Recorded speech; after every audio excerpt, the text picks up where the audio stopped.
Voilà, alors pour le geste technique de ce mois-ci, nous avons décidé de vous parler de l'orchidée parce que souvent, ce genre de plantes sans fleurs dans notre salon, nous avons tendance à les jeter alors qu'en 2-3 gestes, eh bien finalement, on peut leur donner une deuxième vie. Tout à fait, donc voilà, donc ici on a une orchidée, les fleurs fanées sont tombées, donc on est vraiment en fin de floraison et je vais t'expliquer comment faire pour à nouveau avoir une floraison d'ici quelques semaines ou quelques mois. C'est parti.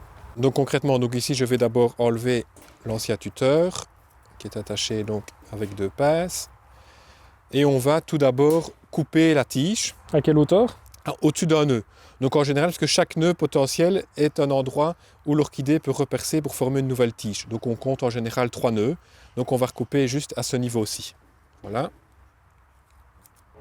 Donc voilà, on coupe juste ici au-dessus du nœud. Et donc après? Donc voilà, maintenant on va procéder à un empotage. Donc tu vois, j'ai choisi ici un pot d'un contenant plus grand. Comme ça, elle aura plus de place pour se développer.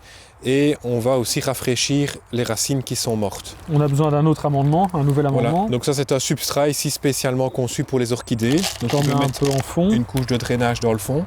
Donc tu vois qu'il est à base de morceaux d'écorce. Parce que les orchidées, ici c'est une phalaenopsis, c'est une plante épiphyte. Donc elles ont besoin d'un terreau qui draine bien.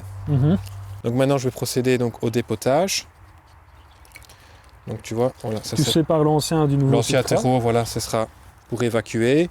Et donc ici, on va enlever aussi les racines mortes. Toutes les racines. Donc les racines qui sont encore vertes et turgescentes, on les garde. Ce sont encore des racines actives. Par contre, une racine qui est séchée, on peut la couper. Donc maintenant, on va déposer l'orchidée tout en faisant attention à ne pas casser des racines. Et la stabiliser donc avec le substrat. Donc maintenant on va remettre dans un cache-pot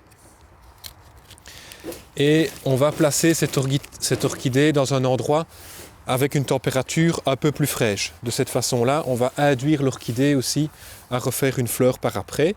La plante dans un premier temps va être moins exigeante en eau, donc on va simplement l'hydrater avec un spray foliaire que tu peux appliquer au niveau des feuilles.